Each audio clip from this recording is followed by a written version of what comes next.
हमारा बाप टीचर था, उनका रिटायरमेंट अभी 80,000 रुपया आ रहा है, हमारा वेतन है 40,000 रुपया। हम विद्यालय में 9:30 से 4 बजे तक मेहनत करते हैं, पसीना बहाते हैं, अपना सर्वस्व न्योछावर करते हैं अपने विद्यालय के बच्चों पर, फिर भी हमारा वेतन के लिए गाइडलाइन है कि जब भी आप 5 रुपया का पेमेंट करें या 5,000 का पेमेंट करें, आपको मूल्यांकन जिला मूल्यांकन सचिव के खाते में लिख करके चेक दीजिए और क्रॉस कर दीजिए और लिख दीजिए ACPE। लेकिन 80% हेडमास्टर इस जिला का ACPE चेक नहीं देते हैं। इसी बात पे की आंदोलन होती है कि वेतन बढ़ाया जाए। कब वेतन बढ़ाया जाए? इसके अलावा भी संघ की कोई जिम्मेदारी है या नहीं? ये चुनाव इस परिसर से बाहर होता तो हमको लगता है कि बलवा भी हो सकता था, लड़ाई भी। शिक्षक गुटबाजी में लिप्त हो जाते हैं और संघ को बदनाम करते हैं। नमस्कार, मैं हूं रिंकेश कुमार और आप देख रहे हैं SM न्यूज़ लाइव।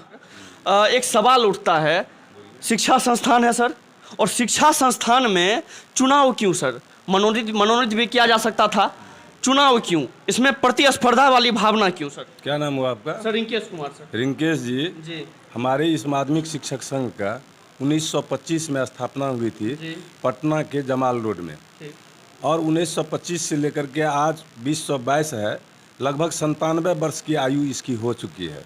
हम 3 साल के बाद पूरे बिहार में 38 जिला मुख्यालय में और अपने राज्य मुख्यालय में इसका जो है सो गोल्डन जुबली समारोह मनाएंगे स्थापना दिवस का। जहाँ तक आपका प्रश्न है कि बेहतर प्रश्न है आपका, बहुत ही लाजवाब प्रश्न है, आपको हम अग्रिम शुभकामना भी देते हैं। ऐसे ऐसे प्रश्न उठने चाहिए समाज से। 2015 तक या यूं कहिए कि 2010 तक बिहार माध्यमिक शिक्षक संघ का प्रत्येक वर्ष जिला में, प्रत्येक वर्ष नहीं कहिए, 3 वर्ष पर इसका टेन्योर है, 3 वर्ष पर इसका निर्वाचन होता है। और 2010 ईस्वी तक जो निर्वाचन हुआ, समस्तीपुर में हम लोगों का राज्य अधिवेशन हुआ था, वहाँ तक चुनाव नहीं होता था, वोट मत मनोनीत नहीं होता था, पैनल दिया जाता था अध्यक्ष और महासचिव के द्वारा। जो पूर्व के अध्यक्ष महासचिव होते थे उनके द्वारा एक पैनल दिया जाता था। पूरे जैसे आप अनुमंडल का चुनाव संपन्न हुआ है, इसके बाद जिला का होगा, पहले प्रखंड का हो चुका है। त्रिवेणीगंज अनुमंडल में 2 प्रखंड पड़ते हैं, तो छातापुर और त्रिवेणीगंज, तो दोनों प्रखंड का चुनाव हुआ। हमारे ही बीच के शिक्षक गुटबाजी में लिप्त हो जाते हैं और संघ को बदनाम करते हैं। हमारा काम शिक्षा का उन्नयन होना चाहिए, विद्यालय में पठन पाठन बेहतर हो रहा है कि नहीं वो होना चाहिए, हमारे बच्चों का विकास हो रहा है कि नहीं, सामाजिक रूप से, आर्थिक रूप से, मानसिक रूप से और शैक्षणिक रूप से वो सबल हो रहा है कि नहीं। संघ का उद्देश्य ये है, और उसको संचालित करने के लिए चूँकि हमारे साथ समस्याएं भी आती हैं, हम शिक्षक हैं तो बार बार समस्याएं आएंगी, हम परेशान भी होते हैं विभाग के द्वारा। तो इन समस्याओं से वेतन की समस्या आ जाती है, एरियर की समस्या आ जाती है, लोन लेने की समस्या आ जाती है। तो ये जो सारी समस्याएं हम शिक्षकों के बीच या शिक्षकेतर कर्मचारियों के बीच आती है, उसी के निदान के लिए हमारा संघ है कि हम डायरेक्ट, हम अगर मान लीजिए चरने में टीचर हैं तो हम कितना दिन दौड़ेंगे सुपौल, कै दिन दौड़ेंगे सुपौल, तो उसके लिए संघ है, वहाँ पर पदाधिकारी है। आज जो मनोनीत किया है वो लड़ेगा? नहीं, मनोनीत नहीं, आज तो चयनित हो गया ना, हमारा पैटर्न चेंज कर गया 2010 में, हमारे पैटर्न को चेंज कर दिया गया हमारे ही बीच के शिक्षकों और शिक्षक नेताओं के द्वारा, गुटबाजी के कारण। 2010 तक जहाँ तक मेरा जानकारी है, मेरी जानकारी में है, मैं वर्षों से टीचर हूँ, आज तक इस तरह से चुनाव का दृश्य मैंने नहीं देखा था। आज जो चुनाव का दृश्य यहाँ हुआ, गनीमत है कि प्रोजेक्ट ललित नारायण लक्ष्मी नारायण प्रोजेक्ट बालिका उच्च विद्यालय में ये निर्वाचन स्थल था। अगर ये चुनाव इस परिसर से बाहर होता तो हमको लगता है कि बलवा भी हो सकता था, लड़ाई भी हो सकती थी, लाठी डंडे भी चल सकते थे, गाली गलौज भी हो सकता था। खैर उस पर हम नहीं जाते हैं। हमारा चुनाव संपन्न हो गया। हम जीते हुए तमाम पदाधिकारियों को अपने जिला माध्यमिक शिक्षक संघ सुपौल की ओर से बधाई देते हैं, शुभकामना देते हैं कि जिस उद्देश्य से आज आप पदाधिकारी बने हैं उसको आप अगले 3 साल तक, अगले चुनाव तक आप इस अनुमंडल को सही दिशा में लेकर के चलेंगे। आपके उत्तर से सर एक सवाल आता है, एक सवाल ये आता है कि आपने कहा कि जिम्मेदारी संघ की ये बनती है कि आप बच्चों का जो सवाल है, बच्चों की जो अगर कुछ व्यवस्था नहीं हो रहा है उस पर सवाल उठाया जाए, सरकार तक बात पहुंचाई जाए। ये भी है, अगर वेतन सही से नहीं मिल रहा है तो उस पर भी सवाल उठाया जाए।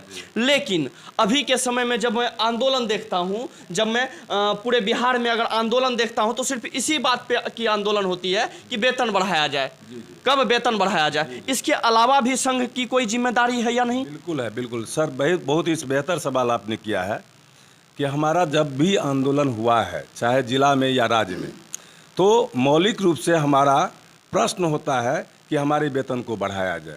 सर 2/10/80 को जो नियमावली बनी थी बिहार के शिक्षकों के लिए, चाहे वो प्राथमिक शिक्षक हों या माध्यमिक शिक्षक, उनके लिए जो नियमावली बनी थी उसको 2006 में बिहार सरकार ख़त्म कर दी और नियोजन का संविधान बना करके हमारे सामने ला दिया। तो हम तो बेरोजगार थे, हम रोड पर थे और सरकार के दोषपूर्ण नीति के चलते भी हमारे पास योग्यता था, क्षमता था, तो हम नियोजन का टीचर बन गए। टीचर बन गए सर। लक्ष्य हमारा, उद्देश्य हमारा यही है कि हमारा बच्चा जो हमारे विद्यालय का है उसको बेहतर शिक्षा मिले, हम अधिक से अधिक ज्ञान अर्पित कर सकें अपने बच्चों के बीच। और हमारे बहुतेरे शिक्षक करते भी हैं सर। मैं व्यक्तिगत रूप से प्रत्येक दिन 3 से 4 घंटे लेता हूँ। एक समय था 2006 में जब हम लोग नियोजन में आए थे सर, मैं हजारी हाई स्कूल गौरवगढ़ में टीचर हूँ। गौरवगढ़ कभी आइए सर, उसके परिसर को आप देखिए। इस बार भी स्वच्छता का नोबल पुरस्कार मिला, राष्ट्रीय पुरस्कार मिला है मेरे विद्यालय को, आज से 4 दिन पहले सर, पेपर में भी निकला था। तो खैर कोई बात नहीं, ये बार बार वेतन की समस्या इसलिए उठ रहा है सर, यह आपको भी समझना पड़ेगा एक मीडिया कर्मी के रूप में। मैं भी शिक्षक हूँ, ये भी शिक्षक हैं, वो भी शिक्षक हैं, वो भी शिक्षक हैं। हमारा वेतन 30,000, 35,000, 40,000 है। मैडम हेड मिस्ट्रेस हैं, पुराने शिक्षक हैं। इसी विद्यालय में इनका वेतन 70,000, 80,000, 90,000 रुपया है सर।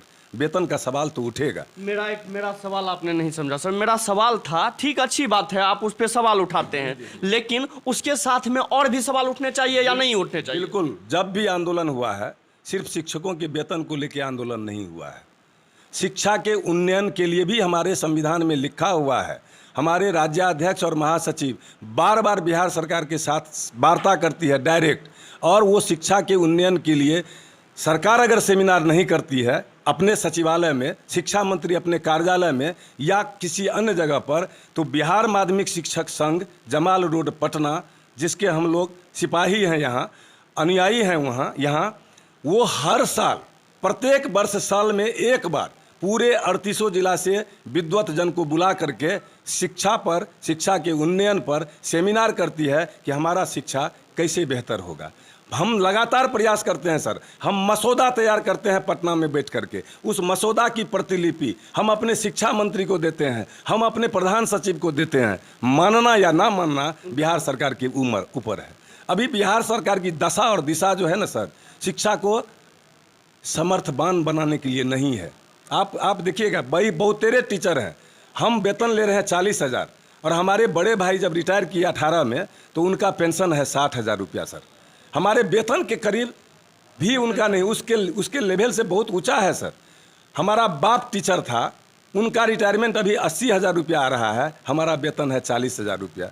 हम विद्यालय में 9:30 से 4 बजे तक मेहनत करते हैं, पसीना बहाते हैं, अपना सर्वस्व न्योछावर करते हैं अपने विद्यालय के बच्चों पर, फिर भी हमारा वेतन 40,000 है। तो बार बार वेतन का तो सवाल उठता है सर आंदोलन में, लेकिन कहीं ना कहीं हम सरकार के साथ बात करते हैं, उन्नयन के लिए सेमिनार करते हैं, अधिवेशन करते हैं पटना में, मसौदा तैयार करके सरकार को देते हैं। मानना या न मानना अब तो शिक्षा मंत्री के ऊपर निर्भर है। सही बात है, ये आंदोलन नहीं होता है, लेकिन आप बात जरूर करते हैं। सर एक अंतिम सवाल होगा आपसे कि गुटबाजी की बात आपने की सर। सर गुटबाजी का क्या रीजन रहता होगा? गुटबाजी क्यों करते हैं शिक्षक, उसे क्या फायदा होता होगा, मैं जानना चाहता हूँ। बिल्कुल जानिए सर, बहुत बेहतरीन प्रश्न है आपका। संघ में गुटबाजी, सबसे पहले तो आप इस बात को नोट कर लीजिए कि संघ में गुटबाजी नहीं होनी चाहिए। नहीं होती है तो रीजन क्या? हाँ, होती है तो क्यों होती है सर? संघ में गुटबाजी होने का एक ही कारण है कि हमारे संघ में, हमारे विद्यालय स्तर का जितना भी एग्जाम होता है ना, जितना भी परीक्षा होती, जितनी भी परीक्षाएं होती है, उसका प्रश्न पत्र हमारे संघ के द्वारा दिया जाता है।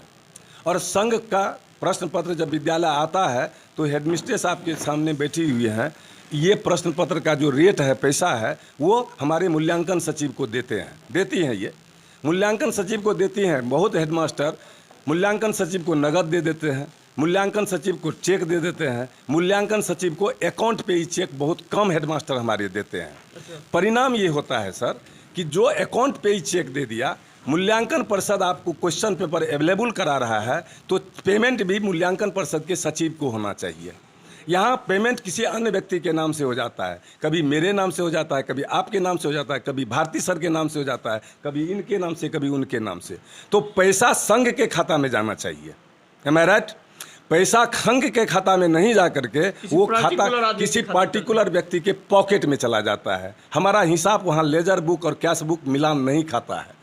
पैसा लाख का व्यापार हुआ, 67 लाख का मेरी रीजन में 5 साल में व्यापार हुआ था, हिसाब 13,50,000 का हमको मिला। बाकी पैसे सर कहाँ गए, ये तो सोचना पड़ेगा ना। और इसी पैसा को छिपाने के लिए, बचाने के लिए, व्यक्तिगत हित में खर्चा करने के लिए संघ में गुटबाजी होती है।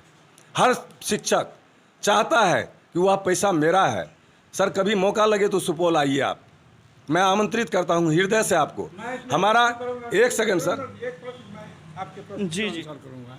आपने कहा कि जो प्रखंड से पैसे आते हैं, जो अनुमंडल से पैसे जाते हैं, वो पैसा अनुमंडल के बाद तो जाता होगा जमाल रोड। जमाल रोड में गड़बड़ होता है कि अनुमंडल में गड़बड़ होता है? प्रखंड में तो होता ही नहीं है, क्योंकि सीधे भेज देते हैं आप। तो मेरा मतलब यह कहने का है कि आपके अनुमंडल में घपला होता है कि वहाँ जमाल रोड पटना में घपला होता है? देते हैं सर, उत्तर मेरे पास है। देखिए सर, प्रखंड के चुनाव में मूल्यांकन परिषद का निर्वाचन नहीं होता है। जब हम आज अनुमंडल का चुनाव कराए हैं तो सारे लोग, जितने लोग यहाँ बैठे हुए हैं, सबों को पता है सर कि 2 मूल्यांकन परिषद के सदस्य आज जीते हैं। ये प्रश्न पत्र के व्यापार को देखेंगे त्रिवेणीगंज अनुमंडल में। लेकिन जो जिला का चुनाव होगा सर, अगर खुदा न खास्ते नए जिला मूल्यांकन सचिव नहीं बन पाए तो उनको पूछेगा भी नहीं कि हमको यहाँ से प्रश्न पत्र चरने भेजना है, हमको प्रश्न पत्र बलुआ बाजार भेजना है, हमको उत्क्रमित उच्च विद्यालय मधुबनी भेजना है, गिरधर पट्टी भेजना है। उनसे नहीं पूछा जाएगा सर। हम मूल्यांकन सचिव बन करके हम अपनी दादागिरी दिखाने लगेंगे और हम अपने स्तर से हम अपने प्यून को सभी विद्यालय भेज करके प्रश्न पत्र बंटवा देंगे। 1 मिनट सर, 1 मिनट। प्रश्न किया है तो उत्तर, सर प्रश्न किया गया है, उत्तर सुन लिया जाए सर। ठीक है, इनका कहना यह है कि मूल्यांकन पदाधिकारी जो अनुमंडल में बनते हैं, नहीं पूरा नहीं सुने सर, पूरा सुन लीजिए, पूरा एक बार सुन लिया जाए। सर मूल्यांकन परिषद का सदस्य अनुमंडल में जीतता है, मूल्यांकन सचिव जिला में जीतते हैं। और ये मूल्यांकन सचिव और अनुमंडल के मूल्यांकन परिषद, 4 अनुमंडल है सुपौल जिला में, 8 मूल्यांकन परिषद के सदस्य जीतेंगे सर, आपकी जानकारी के लिए। और 1 मूल्यांकन सचिव जीतेंगे जिला के चुनाव में। ये 9 आदमी की कमेटी बन गई सर। 10वां व्यक्ति हुआ जिला सचिव, 11वां व्यक्ति हुआ जिला कोषाध्यक्ष और 12वां व्यक्ति हुआ जिला, मतलब जिला का जो वो क्या कहते हैं, मूल्यांकन सचिव होंगे। तो ये 13-14 लोगों की कमेटी बन जाती है जिला स्तर पर। लेकिन दुर्भाग्यपूर्ण स्थिति है सर कि जो भी प्रश्न पत्र का व्यापार आज तक हुआ है, अभी तक 2022 तक, जहाँ तक मेरी जानकारी है सर, कभी भी अनुमंडल के मूल्यांकन सदस्य के द्वारा प्रश्न पत्र का व्यापार नहीं हुआ है। शायद आप लोग जानते होइएगा। जिला मूल्यांकन सचिव अपने स्तर से, अपने भांज से, अपने तरीके से प्रश्न पत्र बांटते हैं विद्यालय के हेड को और चेक भी वापस लाते हैं अपने हिसाब से। सर दुर्भाग्यपूर्ण स्थिति है ये दुर्भाग्यपूर्ण स्थिति है। हमारे हेडमास्टर के लिए गाइडलाइन है कि जब भी आप 5 रुपया का पेमेंट करें या 5,000 का पेमेंट करें, आपको जिला मूल्यांकन सचिव के खाते में लिख करके चेक दीजिए और क्रॉस कर दीजिए और लिख दीजिए AC पेई। लेकिन 80% हेडमास्टर इस जिला का AC पेई चेक नहीं देते हैं सर। अब लाभ क्या है? AC पेई चेक क्या है, थोड़ा सा डिटेल में बताइए। अकाउंट पे ही चेक डालना है सर, अकाउंट पे डालना, अकाउंट पे ही देना है। मैडम को अगर पैसा देना है ना प्रश्न पत्र का, 13,000 पेमेंट। प्रश्न पत्र वही ना सर, इंटर और मैट्रिक का जो प्रश्न पत्र होता है? जी सर, 9वीं 10वीं की जो परीक्षाएं होती है स्थानीय स्तर पर, बोर्ड परीक्षा नहीं सर।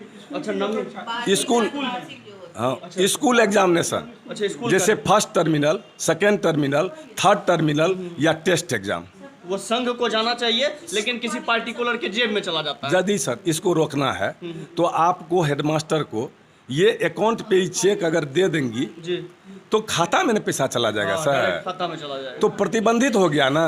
अब उस पैसे के निकासी के लिए तो जो कमेटी बनी हुई है 12-13 लोगों की, उसी के थ्रू निकलेगा। उसी के थ्रू निकलेगा। तो उनसे पूछना पड़ेगा, उनको तेल मालिश लगाना पड़ेगा। तो ना हमको तेल मालिश लगाना है और पैसा भी बचाना है। तो इसके लिए जिला मूल्यांकन सचिव ही जिम्मेदार होते हैं सर, चाहे सुपौल जिला हो या बगल में मधेपुरा हो, सहरसा हो या अड़तीसो जिला हो। अच्छा, चुनते तो आप ही लोग में से हैं सर? बिल्कुल चुनते हैं, हम ही लोग चुनते हैं। फिर भी ऐसा होता है? फिर भी ऐसा, देखिए सर, ऐसा होता था, हमें लगता है इस बार नहीं हो पाएगा। प्रखंड के निर्वाचन में ही हमारा अनुमंडल का डेलीगेट फिट हो जाता है, जिला का डेलीगेट फिट हो जाता है, प्रमंडल का डेलीगेट फिट हो जाता है, स्टेट का डेलीगेट फिट हो जाता है। और जब ये चुन करके अच्छे अच्छे लोग जाएंगे अनुमंडल में तो अनुमंडल कमेटी अच्छी बनेगी। जब जाएंगे अच्छे लोग जीत करके जिला में तो जिला कमेटी अच्छी बनेगी। जब जाएंगे जीत करके प्रमंडल में तो प्रमंडल कमेटी अच्छी बनेगी। और जब ये सारे लोग जीत करके राज्य जाएंगे तो राज्य की कमेटी स्वच्छ और सुदृढ़ हो जाएगी सर। दुर्भाग्य ये है सर कि यहाँ पर पार्टी पाटा करके आपस में लड़ करके अच्छे अच्छे लोग जीत नहीं पाते हैं और बुरे लोगों का बोलबाला हो जाता है।